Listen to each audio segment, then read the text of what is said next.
또 오늘 내가 가서 만나볼 이 세부 공동체에서 만나볼 여러분들도 정말로 행복한 사람들이고 행복했으면 좋겠다는 그런 생각을 하게 됐어요. 그분들이 무슨 대화를 했냐면 남자분이 나 오늘 벌써 2,000원 벌었어 그런 거예요. 무슨 얘기지? 그랬더니 아침 일찍 집에서 나와가지고 어디에 가서 줄 서면은 1,000원씩 준대요. 그래서 거기서 1,000원 받고 그리고서 그 남자분은요 하루 종일 스케줄이 너무 바빠요.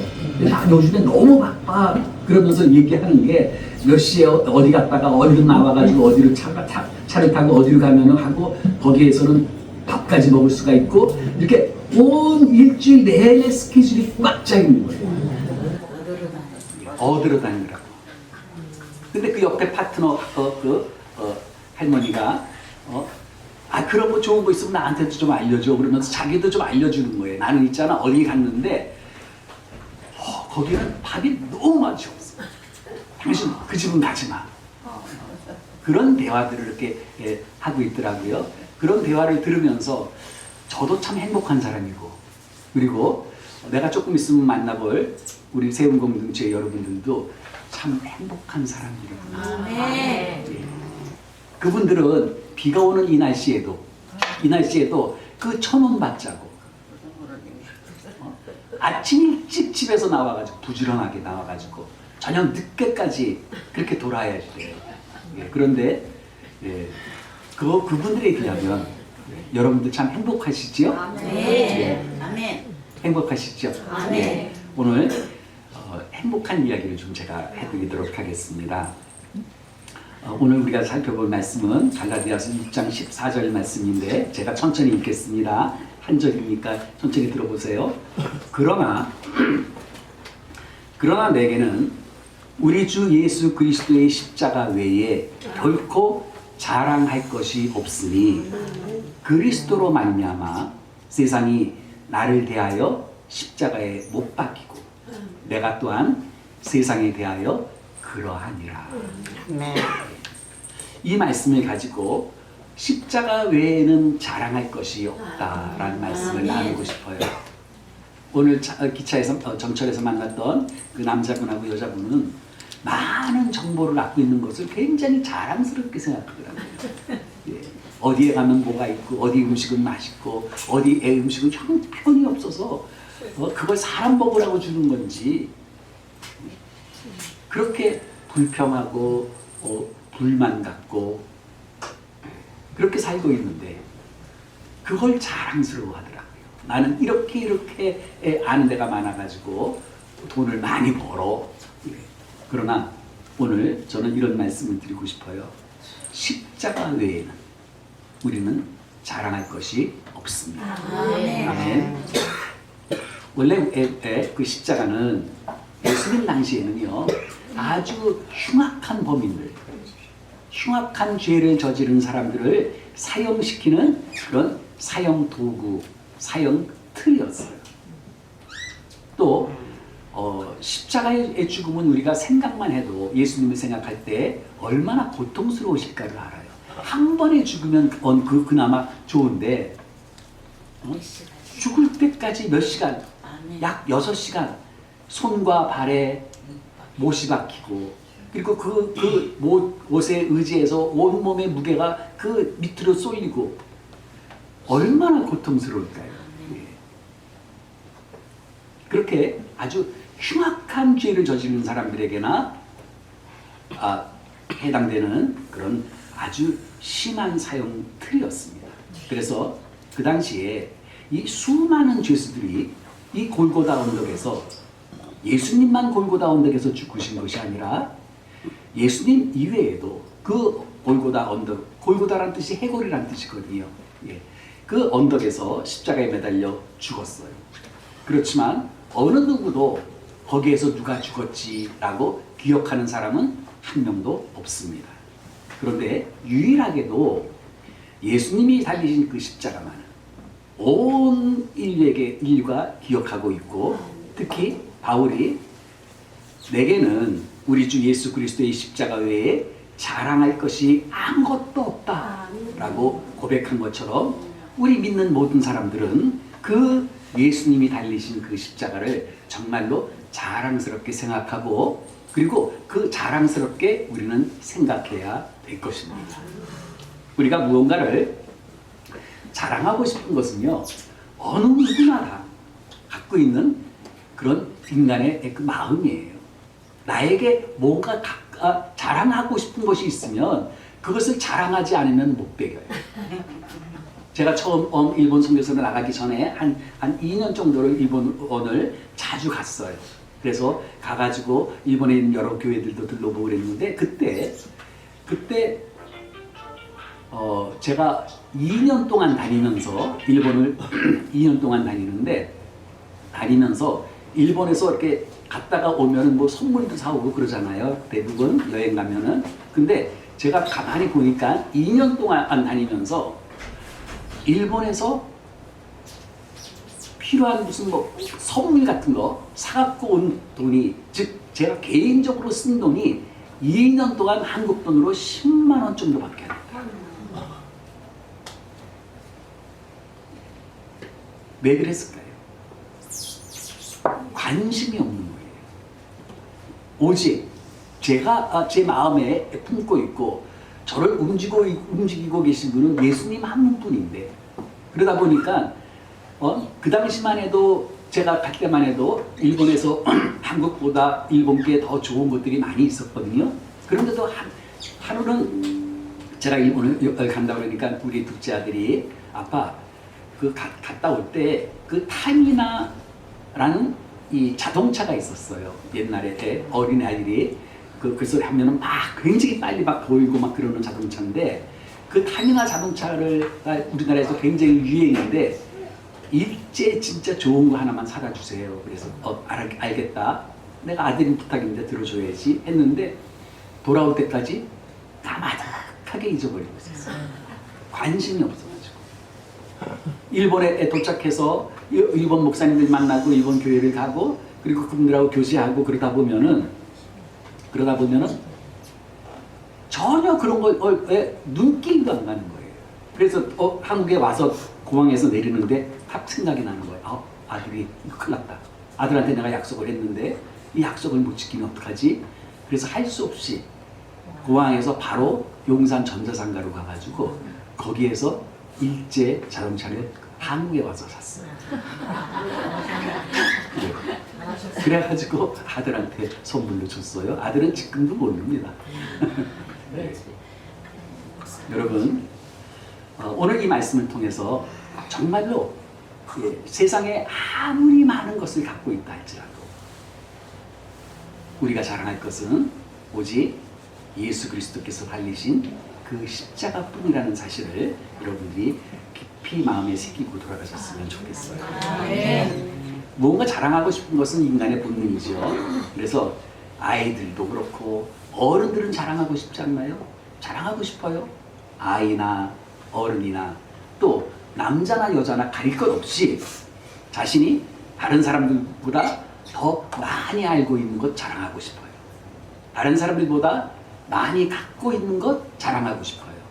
다른 사람들이 없는데 나만 있는 것 자랑하고 싶어요. 또 다른 사람들보다 내가 좀 재주가 좋은 것 이런 것 다 자랑하는데 연연이 없습니다. 어떤 사람은 힘을 자랑해요. 어떤 사람은 돈을 자랑하겠죠. 어떤 사람은 자기의 지위나 자기의 권력이 굉장히 높다, 크다, 그것을 자랑하고, 어떤 사람은 자기의 지혜라든가 아니면 자기의 외모를 자랑합니다. 그런데 바울은 우리 주 예수 그리스도의 그 십자가 외에 결코 자랑할 것이 없다라고 선포합니다. 그렇다면 바울은 정말로 자랑할 것이 없는 사람이라서 나는 예수님이 달리신 그 십자가만 자랑할 거야 이렇게 얘기를 했을까요? 아니에요.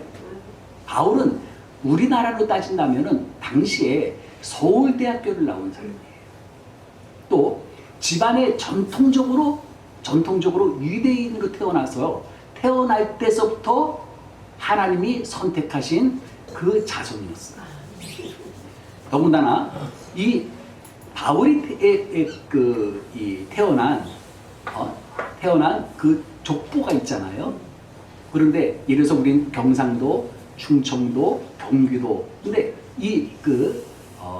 바울은 베냐민 지파에서 태어났어요. 베냐민 지파가 어떤 지파냐 하면은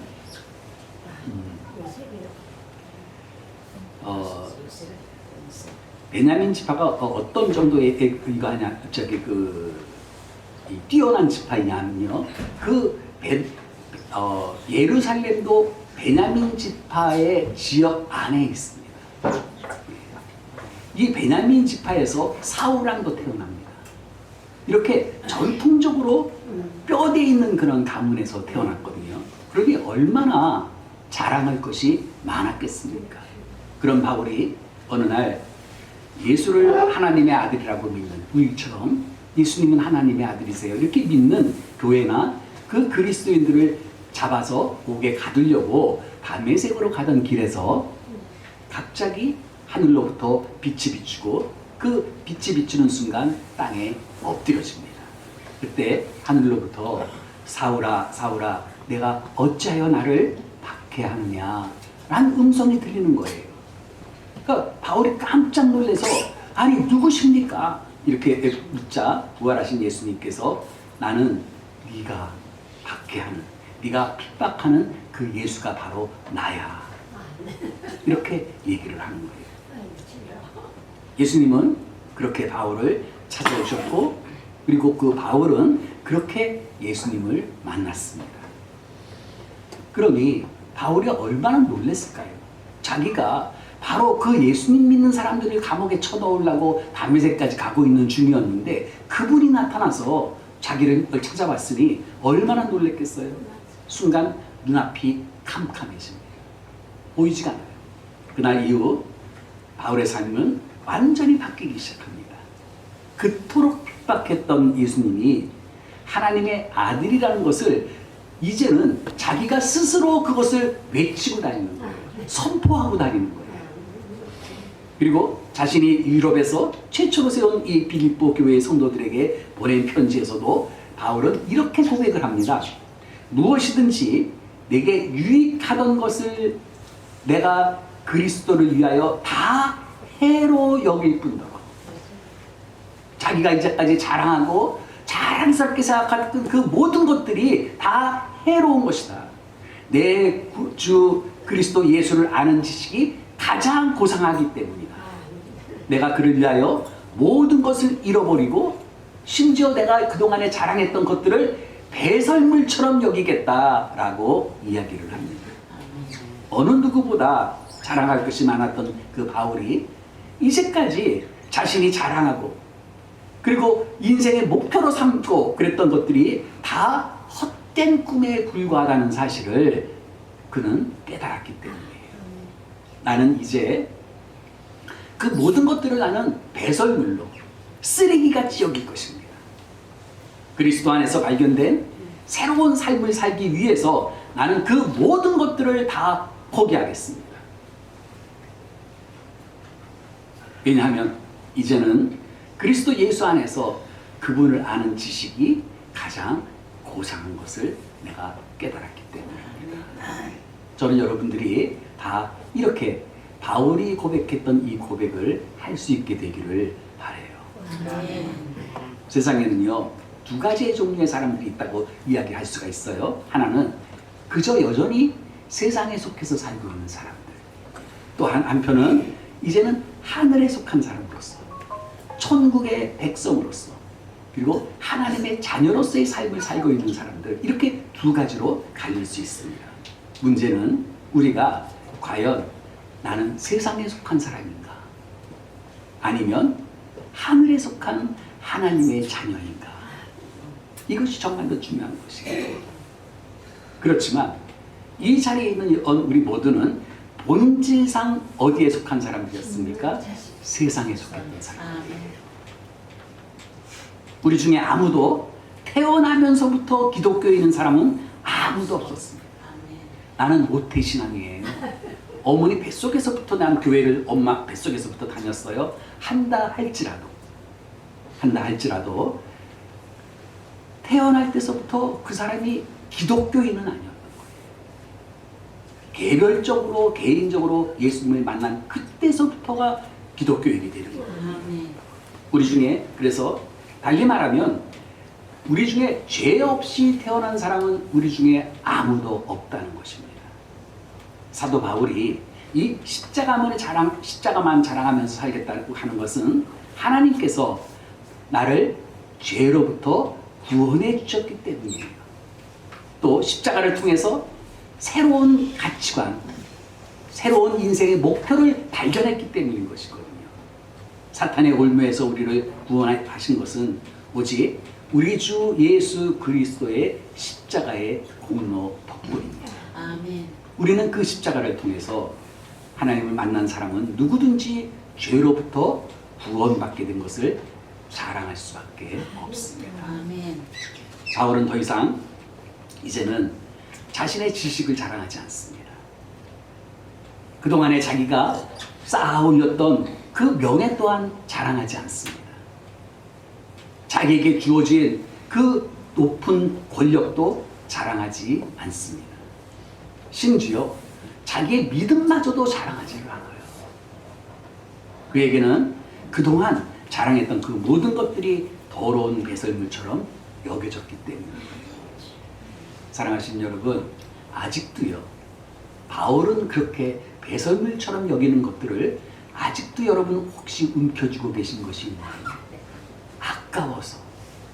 이것 없어지면은 사람들이 나를 우습게 생각할까봐 여전히 그걸 붙잡고, 그래서 그걸 갖고서 다른 사람들을 힘들게 하고 그러는 것이 혹시 없으신가요? 있다면 바울처럼 그것을 쓰레기처럼, 그것을 배설물처럼 여기는 여러분이 됐으면 좋겠어요. 무엇이 이 바울로 하여금 예수 그리스도의 십자가만을 자랑하게 했을까? 첫째는 십자가를 통해서 하나님의 그 크신 사랑을 만났기 때문에. 우리가 죄인 되었을 때에 하나님께서 우리를 사랑하셨어요. 그래서 예수 그리스도를 이 땅에 보내주셨고, 그리고 그분으로 하여금 내 죄를 대신해서, 여러분들의 죄를 대신해서 십자가에 죽게 하심으로 우리를 향한 그 하나님의 사랑을 어디에서요? 십자가에서 보여주셨어요. 아멘. 우리는 그 십자가에서 겪으신 그 예수님의 그 고통을 통해서, 그 고통이 얼마나 힘들고 견디기 어려운 고통이었겠어요. 그런데 우리는 그 고통을 통해서 그것이 힘들어 보이면 힘들어 보일수록 내 죄가 얼마나 무거운 것이었는지, 하나님의 공의는 얼마나 엄격한 것인지를 우리가 그 십자가에서 발견할 수 있어야 시대예요. 예수 그리스도의 그 십자가의 죽음이 아니고서는 도저히 해결될 수 없는 바로 저와 여러분의 그 죄, 그 아들 독생자 예수를 통해서 인간의 죄를 드러내시고, 그리고 철저하게 심판하시는 하나님의 공의를 통해서 우리는 동시에 하나님의 사랑을 깨닫게 된다는 것입니다.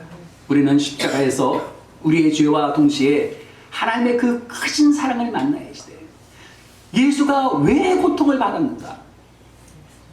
내 죄가 얼마나 크면은, 내 힘으로 해결할 수 없는 이 죄가 얼마나 크면은 하나님께서 사랑하는 아들 독생자 예수 그리스도를 저렇게 처참하게 십자가에서 못 박을 정도로 우리의 죄가 얼마나 컸는지, 그리고 그렇게 해서라도 우리를 죄로부터 구원하시기 위한 우리를 향한 그 하나님의 사랑이 얼마나 큰 사랑인지, 그것을 우리가 볼 수 있어야 된다는 거예요. 또한 바울은 그 십자가를 통해서 놀라운 구원의 능력을 체험했습니다. 바울은 로마서 1장 16절 말씀에서 내가 복음을 부끄러워하지 않는다고 했어요. 내가 복음을 부끄러워하지 아니하노니 이 복음은 모든 믿는 자에게 구원을 주시는 하나님의 능력이다 라고 말씀하십니다. 여러분, 복음이 뭐예요? 복음이 뭐예요?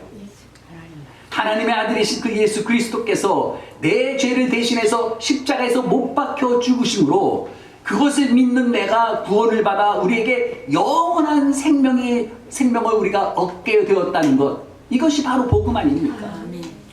바울이 이 복음만 자랑하기로 한 이유는 주께서 달리신 그 십자가가 죄의 심판으로부터 온 인류 또한 저와 여러분들을 구원하는 하나님의 능력이라는 것을 알았기 때문이에요. 그러기에 그는 그 십자가, 그것도 예수 그리스도께서 달리신 그 십자가만을 자랑하겠다고 이야기하는 것입니다. 바울은 유대인은 표적을 구하고 헬라인은 지혜를 찾으나 우리는 십자가에 못 박힌 그 그리스도를 전하니 유대인에게는 꺼리끼는 것이고 이방인에게는 미련한 것이다. 그럼에도 불구하고 자기가 살고 있는 그 시대에 예수를 믿는다는 것은 자기 가문에서도 따돌림을 당하고 자기의 이제까지 살았던 그 모든 것들을 다 내려놓아야 되는데도 불구하고 그는, 그리고 세상 사람들은 그를 미련한 자라고 바보 같은 놈이라고 할지라도 나는 오직 예수 그리스도가 달리신 그 십자가만을 자랑하겠다는 그 고백이 저와 여러분의 고백이 되어야 했어요. 얼마나 많은 사람들이 눈에 보이는 그 표적만을 구하고 있습니까? 얼마나 많은 사람들이 자기의 생각이라든지 지식이라든지 그 이성에 맞는 합리적인 지혜만을 구하고 있습니까? 얼마나 많은 사람들이 바울이 배설물처럼 여기는 세상의 복과 그리고 그 권력을 탐하고 있습니까? 여러분, 권력, 명예 이런 얘기하니까 나하고는 아무 상관없다고 얘기할 수 있어요. 그러나 여러분들도 나름대로의 권력을 갖고 있으려고 해요. 여러분들도 쥐꼬리만도 못한 그 명예를 끝까지 내세우려고, 그래서 그것 때문에 다른 사람들하고 다투고 그러는 일이 여러분들 중에도 있잖아요. 다른 사람을 깔볼 수도 있고 나를 높이느라고. 그렇다면 그 모든 것들을 바울이 고백했던 것처럼 배설물처럼 여길 수 있어야 된다는 것이에요. 그것이 바로 살아계신 예수 그리스도를 만난 그리스도인의 모습이라는 것입니다. 어떠한 철학이라도 죄 용서받는 참된 구원의 기쁨을 제공할 수 없습니다. 어떤 종교도 어떤 지식도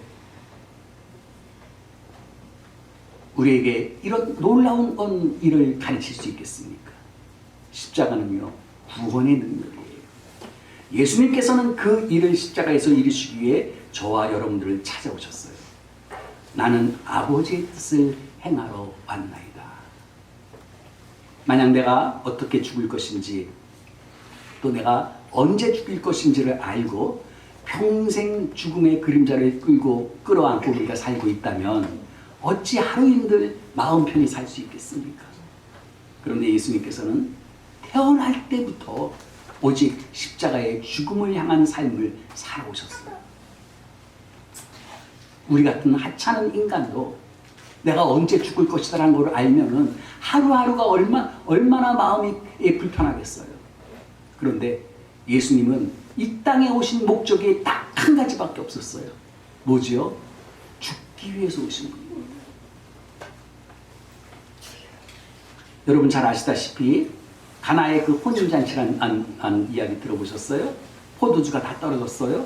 예수의 어머니가 예수님한테 포도주가 떨어졌다고 말하자 예수님께서 뭐라고 말씀하시는 거 기억나세요? 내 때가 아직 이르지 아니하였다. 이렇게 말씀하셨어요. 그 얘기는 그 즐거운 혼인잔치 자리에서도 맛있는 음식이 풍성하게 차려져 있고 아름다운 음악들이 울리는 그 장소에서도 예수님께서는 나는 죽기 위해서 온 것이라는 것을 결코 잊지 않으셨다는 것입니다. 예수님께서 제자들에게 이제 우리가 예루살렘에 올라가 많은 고난을 받고 죽음을 당하고 그리고 3일 만에 다시 살아날 것이다. 이렇게 최초로 그 하늘의 비밀을 이야기했을 때 그 얘기를 듣고 있었던 이 베드로가 뭐라고 그랬습니까? 주여, 그리 마옵소서. 절대로 그런 일이 일어나서는 안 될 겁니다. 내가 막겠습니다. 이렇게 얘기를 하자 예수님께서 오히려 그 사랑하는 제자 베드로에게 사탄아, 내 뒤로 물러가라고 그 베드로를 엄히 꾸짖으셨어요. 왜요? 십자가를 향한 길이 고통의 길인 것을 아시지만 바로 십자가에서 죽기 위해서 왜요? 저와 여러분들을 죄로부터 구원하시기 위해서 오신 그 목적을 이루기 위해서 오직 예수님은 죽음을 향한 길을 걸어가셨던 것입니다. 여러분, 예수님이 예루살렘에 입성하시던 날 기억하실까요? 다음 주 우리가 종료주일이죠. 예수님이 예루살렘 성에 들어오실 때에 그 예수님을 환영하던 수많은 군중들이 있었어요.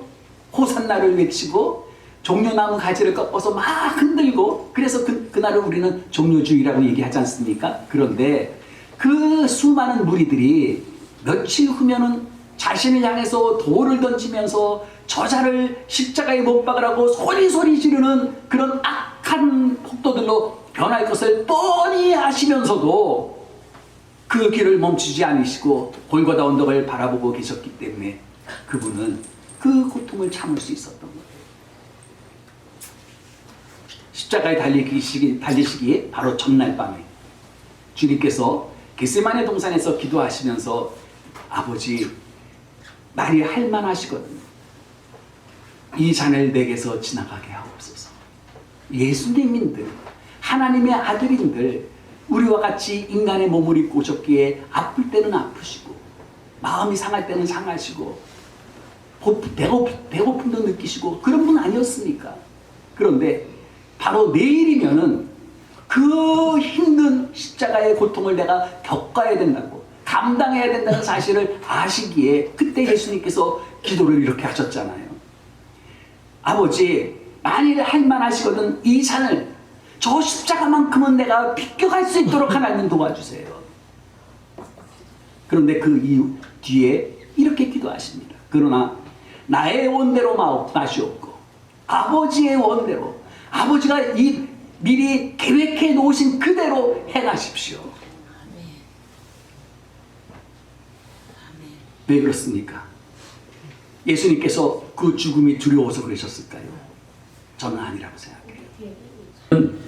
죄를 알지도 못하는 분이세요. 그런 분이 죄를 짊어지셨다는 말씀은 죄로 영원한 죽음을 당할 수밖에 없는 바로 저와 그리고 여러분 모두를 대신해서 심판과 저주를 받는다는 것을 의미하는 겁니다. 만약 예수님께서 십자가를 거절하셨다면 어떨까요? 예수님께서 나는 죄 없는 나인데 저 십자가 고통만큼은 내가 당할 수가 없다. 만약에 거절하셨다면, 그래서 여러분과 저의 죄 문제가 해결되지 않았다면 영원히 불과 유황이 타는 곳에 떨어지고 말 저와 여러분의 모습을 주님은 그때 보고 계셨습니다. 그리고 우리를 살리기 위해서 그 고통을 감당하기로 결심하셨던 것입니다. 겟세마네 동산에서 땀방울이 변해서 핏방울이 되기까지 기도하시던 그 주님의 눈앞에는요, 누가 있었습니까? 바로 여러분들이 계셨어요. 만약 예수님이 십자가를 지지 않으면 심판을 받아 지옥에서 영원히 고통받을 사람들, 그들을 바라보시며 주님께서는 애끓는 심정으로 말씀하십니다. 아버지, 내 뜻대로 마옵시고 아버지의 뜻대로 하옵소서. 날이 밝자 사랑하는 제자 중에 한 사람 가룟 유다가 배신의 미소를 지으며 다가와 주님의 손등에 입을 맞춥니다. 그 가룟 유다의 속셈을 뻔히 아시면서도 오히려 그를 품어주셨던 주님의 사랑. 마침내 십자가의 사형수로 넘겨져서 머리에는 가시관이 씌워지고 그리고 채찍질이 가해지기 시작합니다. 그 채찍은 때릴 때마다 살점이 묻어나도록 만든 특별한 채찍이었다고 합니다. 온갖 모욕과 그리고 침뱉음을 당하며 쓰러지고 또 쓰러지면서 감당하기 힘든 그 무거운 십자가를 지고 골고다의 언덕을 오르기 시작하십니다. 그분이 가는 길에 환영하겠다고 나와서 호산나를 외치며 예수님을 환영했던 군중들의 모습은 없습니다.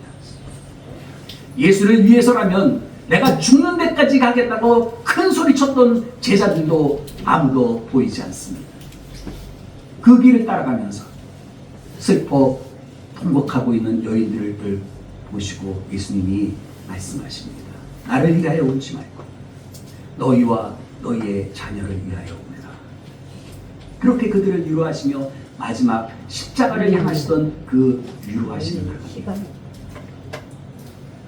십자가에 눕혀져서 양손과 그리고 양발에 못 박힘을 당하시고 마침내 하늘과 땅 사이의 십자가에 매달리시는 그 예수님, 그 예수 그리스도를 못 박던 그 망치 소리가 여러분 들리십니까? 예수 그리스도 그분이 진정 나 때문에 십자가를 지셨다면, 나 때문에 십자가에 못 박힘을 당하셨다면 우리가 곧 맞이할 부활절의 참된 의미는 과연 무엇이어야 하겠습니까? 6시간 동안 하늘과 땅 사이에 매달려 하나님의 이름을 부르시고 또한 저와 여러분들의 이름을 하나하나 부르시면서 모든 죄를 감당하시고 십자가에서 피를 뿌리신 그 예수님, 자기를 못 받고 자기를 조롱하며 침뱉는 사람들을 향해서도 아버지 저들의 죄를 사하여 주십시오. 저들이 자기들이 무슨 짓을 하고 있는지를 알지 못하기 때문에 그렇습니다. 이렇게 마지막까지 긍휼을 부탁하셨던 용서의 하나님. 이 십자가가 저와 여러분들에게는 어떤 의미입니까? 만약 여러분이 십자가에서 죽으신 그분이 영광의 주님이실 것을 정말로 믿으시고 그분의 죽으심이 나를 구원하시기 위함이고 죄악된 세상으로부터 우리를 불러내서 영광된 나라에 들어가도록 살 길을 마련해 주신 것을 정말로 여러분들이 믿으신다면 여러분은 주님 안에 거하고 계십니다. 지금 여러분은 주님의 품 안에 앉아 계신 거예요. 주님은 여러분 안에 거하시면서 십자가의 승리는 우리 모두의 것이 되도록 하실 것입니다. 절망의 십자가는 우리에게 희망을 가져다 줍니다. 아멘. 이 지옥의 십자가는 우리에게는 영광을 가져다 줄 것입니다. 이 저주의 십자가는 우리에게는 구원을 가져다 줄 것입니다. 이 고난의 십자가는 우리에게는 기쁨과 평강을 가져다 줄 것입니다. 이 죽음의 십자가는 우리에게 영원한 생명을 갖게 할 것입니다. 이 미움의 십자가는 우리에게 사랑을 심어 줄 것입니다. 그것을 깨달은 바울은 이렇게 말합니다. 내게는 우리 주 예수 그리스도의 십자가 외에는 결코 자랑할 것이 없습니다. 그렇다면 사랑하시는 여러분, 오늘 여러분은 무엇을 십자가에 못 박고 그래서 무엇을 자랑하며 사시겠습니까? 우리가 십자가에 대한 이 감격을 많이 잃어버렸다면 우리의 신앙은 근본적으로 잘못된 것이에요. 이 십자가의 의미와 그리고 이 십자가에는 이외에는 정말로 자랑할 것이 없다는 사실을 여러분이 지금도 모르고 계신다면 다시 시작하셔야 돼요. 영광스러운 십자가가 없는 기독교는 기독교가 아니기 때문입니다. 십자가 없이는 죄 사함이 없기 때문입니다. 십자가 없이는 구원도 새로운 삶도 영원한 생명도 없기 때문입니다. 그분이 나의 참되신 구주와 주님이시라면, 그래서 그분이 나를 영원한 사망에서 영원한 생명으로 옮겨준 사실을 정말로 믿으신다면, 그분이 나에게 천국의 거룩한 소망을 가져다 주신 것이 분명하시다면, 사랑하시는 여러분, 이제 여러분들은 무엇을 자랑하면서 사시겠습니까? 기도하겠습니다.